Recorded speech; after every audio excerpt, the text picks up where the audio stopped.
Ok, bienvenue à toi dans ce deuxième épisode de podcast. Alors, j'ai adoré tourner le premier épisode il y a quelques jours de ça. J'avais beaucoup de trucs à te dire, je suis parti dans tous les sens, mais c'était important pour moi. Et maintenant, on se retrouve pour ce deuxième épisode dans lequel j'ai vraiment envie qu'on démonte ensemble le French Dream. Qu'est-ce que c'est que le French Dream? Pourquoi est-ce que c'est ce qui nous attend tous si on ne se réveille pas très prochainement, si on ne prend pas nos vies en main, si on ne se responsabilise pas et qu'on ne fait pas une succession de bonnes actions finalement qui nous permettra de nous élever et de viser mieux au-dessus de ce que la France nous propose, c'est-à-dire finalement le rêve français, le French Dream. Ok.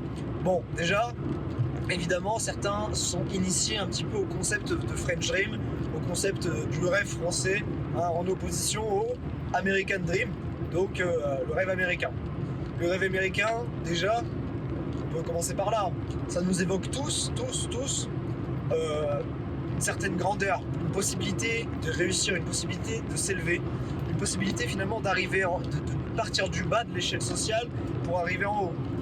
Partir comme dans beaucoup de films du ghetto, partir du détroit, partir finalement de rien et de s'élever socialement pour avoir une vie meilleure, pour offrir à sa famille une vie meilleure au travers de meilleures relations humaines, au travers de plus d'argent, donc plus de confort de vie, plus de sécurité, devenir quelqu'un finalement d'important, quelqu'un qui a une vraie estime de soi, quelqu'un qui a fait quelque chose de sa vie qui le rend fier, heureux et qui va lui permettre de bâtir une famille, etc. Bref, le French Dream, en opposition à ce concept-là, c'est finalement ce qu'on a tous connu au quotidien en France, nos voisins, notre vie finalement, en tant que personne de la classe moyenne. Et j'ai pas envie de dire que le French Dream nous pousse, comme le rêve américain, à devenir meilleur. Parce que c'est faux. En fait, quand l'Amérique, quand les États-Unis surtout, ont cette doctrine-là, le rêve américain, c'est de devenir meilleur, c'est une possibilité d'atteindre le succès. En France, on n'a pas du tout cet état d'esprit. Ce pays n'est pas conditionné à nous pousser vers cette mentalité-là. Bien au contraire, on n'est pas du tout dans un pays qui favorise la prise de risque, qui favorise les états d'esprit différents, dont investir. Et oui, on est sur une chaîne d'investissement, donc bienvenue à tous ceux qui découvrent le fait que je parle de l'investissement. Mais ce pays nous incite à rester finalement dans notre zone de confort qui nous est dictée depuis qu'on est tout petit, c'est-à-dire métro boulot dodo, aucun risque, aucun placement financier, aucune envie de viser plus grand. À contrario des États-Unis et du rêve américain. Donc voilà, le French Dream, je vais être très caricatural, le but de cette vidéo c'est pas de faire un truc gentillet, c'est de vous faire comprendre mes idées, c'est de vous transmettre mes idées. Le French Dream c'est quoi? C'est la maison pavillonnaire dans une ville en banlieue parce que les prix de l'immobilier dans les grandes villes ont trop explosé et qu'en plus c'est mal famé. Donc les familles françaises typiques, normales, qui veulent une vie décente, elles fuient les grandes villes pour aller en banlieue. Dans les petites villes aux alentours, elles achètent une maison dans un pavillon qui se ressemble, toutes les maisons sont les mêmes, les mètres carrés sont les mêmes. Il y a ce petit bout de jardin dans lequel on va pouvoir y mettre son chien et où on va pouvoir finalement attendre 30 ans dans cette maison que notre crédit se termine et on va voir nos enfants grandir, on va leur offrir des vacances à Cap Fun, on va leur offrir des vacances au Cap d'Agde et grosso modo voilà, c'est ce que la France propose de mieux, d'accord? On va commencer au bas de l'échelle à 1500 € et on finira notre carrière à 3000 € si Dieu le veut, si on a cravaché toute sa vie, si les augmentations générales de l'entreprise ont bien suivi, si on a bien fait aussi le lèche-bot pour avoir une ou deux grosses augmentations dans sa vie. Voilà, des changements de poste, etc. Mais globalement, c'est ce que la France a de mieux à vous offrir. Finalement, une vie paisible, douce, mais dénuée de sens, dénuée de rêve, dénuée finalement d'aventure. Voilà, dénuée de quelque chose de plus grand que vous qui vous donne envie d'aller vous lever le matin. Parce que personne n'a envie d'aller se lever le matin pour 1008, pour 2000, pour 2002. Ok? Et c'est exactement ce à quoi le French Dream nous condamne. Le French Dream, c'est ça, quoi. Le French Dream, c'est même s'oublier au travers de ses relations. C'est pas forcément prendre soin des relations avec sa famille, des relations avec sa femme, des relations avec ses enfants. C'est cette mort lente, cette agonie lente vers un système qui nous plaît plus. Voilà, vers une vie qui nous plaît pas, vers une vie où on abandonne nos objectifs, nos ambitions, nos valeurs contre un salaire médiocre qui est surtaxé. Parce que bon, bref, c'est encore un autre débat, mais si on n'habitait pas dans un système à ce point communiste et qu'on touchait notre brut, la vie serait bien différente. Alors oui, je vous entends venir. Oui, mais on a la sécurité sociale. Vous inquiétez pas, 90% des pays dans ce monde, ils n'ont pas la sécurité sociale et tout le monde ne crève pas la gueule ouverte. Voilà, les assurances privées existent. Regardez votre fiche de paye, du brut au net, vous payez je ne sais combien de centaines d'euros, voire milliers d'euros pour la sécurité sociale. Vous allez combien de fois par an chez le médecin? Ok, allez regarder les tarifs d'assurance maladie très complètes dans des pays comme le Moyen-Orient, les États-Unis, etc. Privés, des assurances privées. Vous allez voir que ça coûte moins cher que ce que vous cotisez tous les mois chez Tonton Sécu. Ok, bon bref, encore un autre sujet. Bon, tout ça pour dire que le French Dream, on a établi le bilan. Bah voilà, je passe à côté littéralement d'une résidence où il y a 100 maisons, c'est les mêmes. Tous avec jardin, tous avec piscine, tous avec le petit jouet, le petit jeu balançoire pour la petite fille ou le petit garçon. Bon, voilà, certainement tous des cadres, certainement tous des employés d'une grosse boîte qui habitent à 25 km d'une grande ville française. Donc voilà la réalité de la France. Et surtout, on n'est pas poussé à viser plus grand que ça. Et moi, le but de ce podcast, c'est pas d'être morose, c'est pas de vous dire qu'on est tous condamnés au French Dream, au contraire. C'est juste le sujet de cette vidéo aujourd'hui, de ce podcast, c'est qu'on n'est pas condamné au French Dream en réalité. On est condamné au French Dream si tout ce qu'on fait de notre vie, c'est ce que le système nous a dit de faire. D'aller travailler, de dépenser tout notre argent dans du plaisir court terme qui nous fait oublier finalement qu'on a vécu une semaine de merde au travail.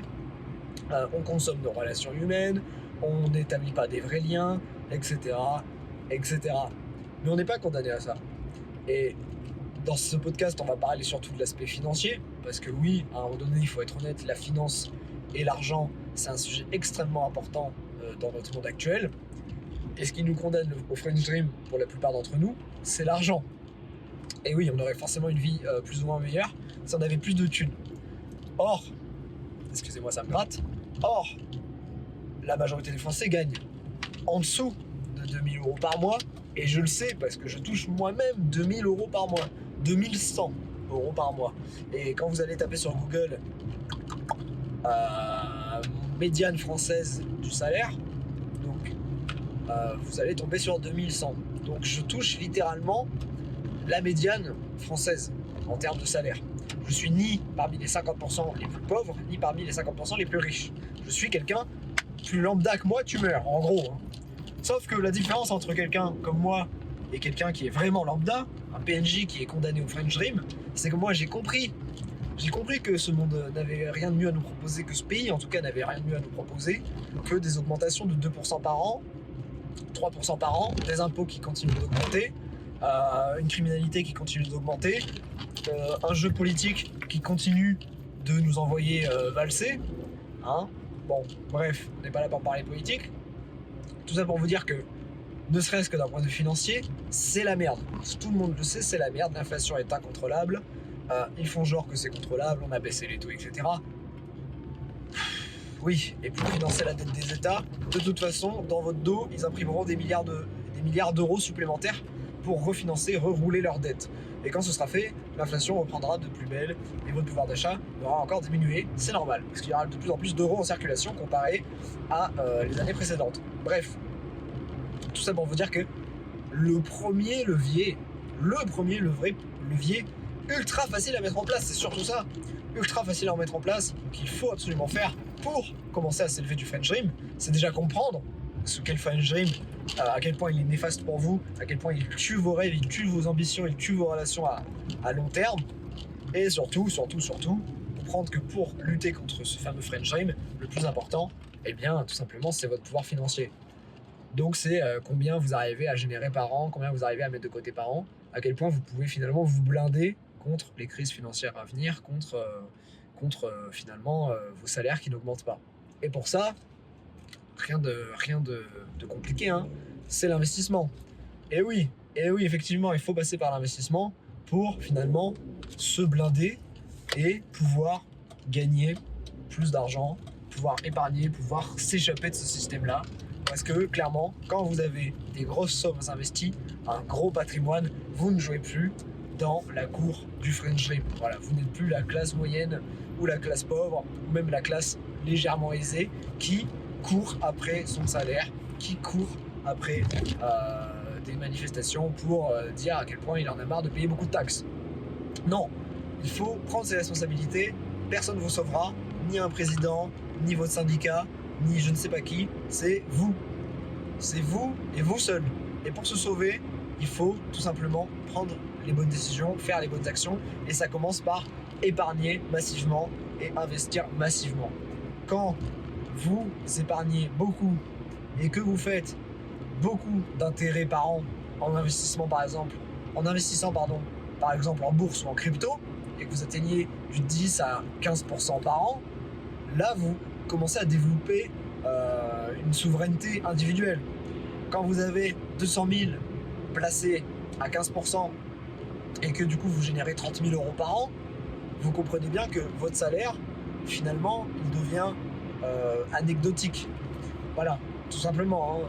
Vous avez toujours besoin de votre salaire parce que vous n'allez pas commencer à vivre de vos intérêts avec seulement 200 000 euros de patrimoine. Bien sûr que non. Mais en tout cas, soulagement psychologique, soulagement de se dire, en fait, c'est possible. C'est possible. J'ai trimé pendant 10 ans pour avoir, je ne sais pas, 200 000 euros de patrimoine. Une fois que j'ai eu mes 200 000 euros de patrimoine, tout a commencé à accélérer, etc. Parce que les intérêts composés ont commencé à devenir de plus en plus gros. Hein, voilà. Faire 10% de 200 000, ça rapporte beaucoup plus que 10% de 10 000, on est bien d'accord. Et à partir de ce moment-là, vous commencez à vous extraire petit à petit des pressions financières que vous impose le French Dream. Pareil, beaucoup de façons de un petit peu diminuer l'impact, de diminuer sa façon d'être esclave, hein, parce qu'en gros le French Dream c'est ça, hein, vaguement traduit et avec un raccourci, on pourrait dire qu'en gros c'est une mise en esclavage des Français, hein, pour faire vraiment simple. Hein. Eh bien, il y a aussi la façon dont vous consommez l'immobilier. Prendre un crédit sur 25 ans, de nos jours, c'est peut-être une grosse erreur. Vous allez payer énormément en intérêts. Vous allez payer surtout ces intérêts-là le plus tôt possible dans le crédit, donc les premières années. Vous serez clairement en perte, enfin pas en perte, mais le gain en capital est tellement ridicule que pour moi, faire un crédit sur 25 ans, c'est une erreur. Alors oui, le prix de l'immobilier a augmenté, donc si vous voulez le bien de votre rêve, avec votre capacité d'endettement la plus haute possible, et acheter un truc à 300 000 alors qu'en vrai, ce serait plus raisonnable d'acheter un truc à 200 000, oui, certainement, vous allez prendre un crédit de 25 ans, pour pas avoir une mensualité énorme. Mais la réalité, c'est que moi, je pense qu'il faut être prêt à faire des concessions, et prendre peut-être des crédits beaucoup plus courts, 20 ans, 15 ans, et finalement payer très très peu d'intérêts, vraiment garder son argent au travers du gain en capital qu'on fait quand on investit tout simplement en immobilier, surtout au travers de sa résidence principale.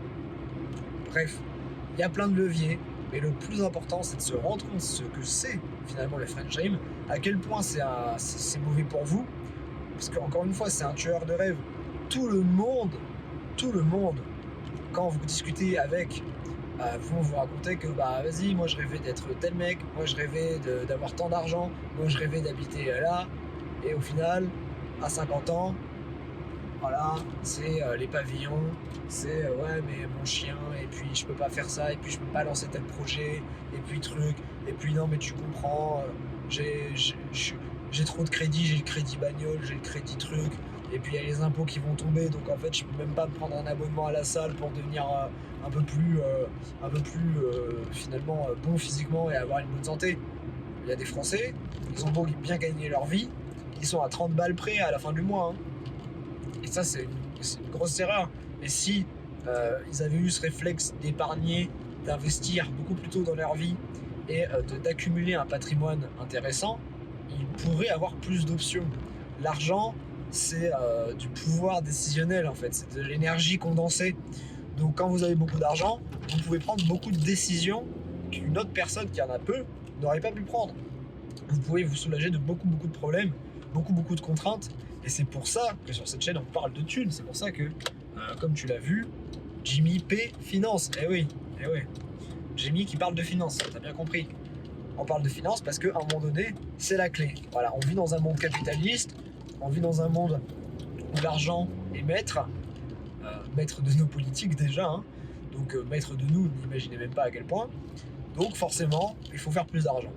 Il faut faire plus d'argent, et si tu regardes cette vidéo, il n'y a pas 36 000 façons. Soit tu as un meilleur salaire, voilà, soit tu changes de poste, soit tu lances ton auto-entreprise, mais c'est super compliqué. Il faut la bonne idée, il faut travailler très dur, il faut être prêt à faire énormément de sacrifices pour gagner peu au début. Et du coup, c'est pas forcément la voie la plus simple pour monsieur tout le monde, parce que ça consomme énormément de temps. Non, la voie la plus simple pour tout le monde, c'est, et ça restera, l'investissement. Investir à partir du moment où tu as de l'argent qui rentre tous les mois, eh bien, c'est possible pour n'importe qui. Investir de nos jours, c'est s'inscrire sur une plateforme, n'importe laquelle, une plateforme boursière, une plateforme de crypto, et de commencer finalement à investir mensuellement, tranquillement, petit à petit, des sommes importantes ou non dans des paniers d'actions qui sont extrêmement sécurisés, extrêmement rentables, et qui vont te permettre au fur et à mesure des années d'avoir des intérêts qui s'accumulent et qui vont te permettre de gagner beaucoup plus d'argent. Et aussi de tout simplement préserver ton pouvoir d'achat. Voilà, j'ai pas envie de vous faire une parenthèse sur l'inflation, dans mon ancien podcast on en a beaucoup parlé, mais globalement, il y a beaucoup de façons d'investir. Elles sont toutes plus ou moins bonnes, elles dépendent aussi beaucoup de la personne que vous êtes, des risques que vous êtes prêt à prendre ou non, mais c'est pour moi une grosse porte de sortie du French Dream. Il y a aussi plein de portes de sortie d'un point de vue valeur. Voilà, il y a se détacher de la politique, il y a se responsabiliser en tant qu'individu. Donc il faut comprendre que vraiment, et j'insiste, il faut comprendre, tout le monde s'en bat les couilles en fait de ta vie, hein. Tout le monde s'en bat les couilles de ta vie, à part ta mère et ton père, parce qu'ils t'aiment à la folie, hein. C'est normal, hein, c'est eux qui t'ont mis au monde. Mais à un moment donné, tout le monde s'en branle de ta vie. Je crois que les politiques, ils en ont quelque chose à foutre du peuple. Ils sont là, ils prennent leur chèque, ils se connaissent tous. Voilà, c'est un jeu truqué, quoi. C'est Secret Story, t'as compris, c'est comment on appelle ça. Bon, Secret Story, je pense que t'as l'image. C'est les Marseillais, quoi. Voilà. C'est un show télévisé, le bordel, d'accord? C'est vraiment juste pour détourner les vrais problèmes. Les vrais problèmes, ils sont souvent économiques. Et voilà. Et surtout, évidemment, pour commencer à s'émanciper du French Dream, c'est l'argent. Il y a beaucoup moins de tabous sur l'argent aux États-Unis, énormément moins. Et c'est pas pour rien que là-bas, le rêve américain existe encore et que c'est un peu leur doctrine. Parce que oui, il y a beaucoup de tabous sur l'argent en France, mais à un moment donné, c'est la réalité. Il faut faire plus de thunes. La thune, c'est la liberté. La thune, c'est ce qui nous permet d'acheter du temps, d'acheter finalement de la paix mentale, parce que vous allez pouvoir vous libérer de tout un tas de problèmes. Et il n'y a pas de magie, vous êtes quelqu'un de normal, t'es un mec normal, t'as pas le temps de faire du business, t'as pas le temps finalement enfin t'es pas carriériste, t'as pas envie de remettre en question toute ta carrière, t'es bien dans ta boîte, t'as des collègues qui te font plaisir et tout, ok, très bien, j'entends. Et alors dans ce cas-là, commence à avoir une vraie structure financière, une vraie discipline financière, commence à épargner beaucoup plus qu'avant, à moins consommer dans des trucs futiles. Voilà, les commandes à la con AliExpress avec plein d'objets qui t'intéressent pas et qu'au final tu fous à la poubelle 2 mois plus tard. Sérieux quoi, est-ce que ça vaut vraiment le coup, hein, les milliards d'abonnements, Netflix, Amazon Prime, plus HBO, plus je sais pas quoi, plus Canal+. Et oh, on peut se calmer, on peut arrêter d'être dans la consommation à outrance et on peut commencer à viser plus grand que ça ou pas. Voilà, après le French Dream, ça passe aussi par la remise en forme. Franchement, en France, je sais plus c'est quoi le taux d'obésité, mais il est quand même bien élevé. Bon, je sais que là j'ai parlé des États-Unis, donc vous êtes en train de vous marrer. Oui, effectivement, les États-Unis ils ont aussi ce problème. Je m'en branle, les deux pays ont ce problème. Donc oui, commencez à prendre soin de votre corps, commencez à prendre soin de votre esprit, faites du sport, c'est très très important. Mais bon, voilà, je divague un peu. C'est une chaîne finance. Le plus important que moi je puisse vous dire, c'est de prendre soin de vos finances. Parce que les crédits à la conso, tout ça, sérieux, stop quoi. Stop et commencez à vous émanciper du French Dream via tout simplement votre votre responsabilité concernant votre propre argent. Voilà. Un French Dreamer, un Stéphane qui est marié avec sa Magalox et qui vit à crédit pour aller en vacances je sais pas où. On souffle. Alors oui, la majorité des gens qui écoutent ce podcast et qui écoutent de toute façon cette chaîne, bon, globalement, vous n'êtes pas comme ça, hein, je le vois dans les commentaires, vous êtes des gens assez instruits, assez éveillés sur l'investissement, assez éveillés d'ailleurs sur la vie, hein, tout court. Donc, je me doute que ce podcast ne s'adresse pas forcément à mes auditeurs de base, mais j'espère que c'est toujours une bonne piqûre de rappel, c'est toujours censé vous motiver, voilà. On est motivé parce qu'on convoite, voilà, par l'objectif, par le résultat, mais on est surtout motivé en tant qu'être humain parce qu'il nous éloigne de la souffrance, nous éloigne de la peine, et du coup se rappeler de temps en temps que le French Dream c'est pas la folie, que vivre à crédit c'est clairement pas la vie que je souhaite à même mon pire ennemi, pardon. Eh bien ça peut être une bonne source de motivation, donc rappelez-vous de ça. On fait ça pour plus de liberté, pour plus de confort de vie, mais aussi pour s'éloigner finalement de la vie minable où on va compter chaque euro à la fin du mois, où on va pouvoir rien léguer à nos enfants, pas leur offrir une vie décente, pas s'auto-offrir une vie décente, parce que voilà, on n'a qu'une vie et je pense que commencer à se budgétiser pour pouvoir en profiter au fur et à mesure des années, c'est une bonne chose. Voilà, c'est un cadeau, l'investissement c'est un cadeau, je l'ai déjà dit dans d'autres vidéos, c'est un cadeau que vous vous faites finalement pour votre futur vous. Voilà, et c'est un des meilleurs cadeaux qu'on puisse faire, c'est vraiment... Enfin bref, l'investissement, ça peut changer des vies, ça a déjà un petit peu changé la mienne, donc continuez tout simplement. Continuer et fuck le French Dream. Bon, de toute façon j'arrive à destination, donc je vous dis bisous, voilà, merci de m'avoir écouté, n'hésite pas à t'abonner, active la cloche, sinon on va plus jamais se revoir, active la cloche pour avoir les notifications de mes prochaines vidéos, j'en sors une tous les 3 à 4 jours à peu près, des fois 5 jours, ça dépend, et puis voilà, bonne continuation à toi, courage pour la suite, courage pour tes investissements, courage pour ta lutte contre le French Dream. Lâche un like, mets-moi en commentaire tout simplement le mot French Dream pour me montrer que tu es bien resté avec moi jusqu'à la fin de ce podcast. Ceux qui le font, vous êtes mes préférés. Voilà, en plus je retiens les pseudos à force. Donc merci encore une fois. On se retrouve dans une prochaine vidéo. C'était Jimmy. Si, viens sur Instagram aussi. Viens sur Instagram, Jimmy-Puig. Et puis voilà. Allez, bisous.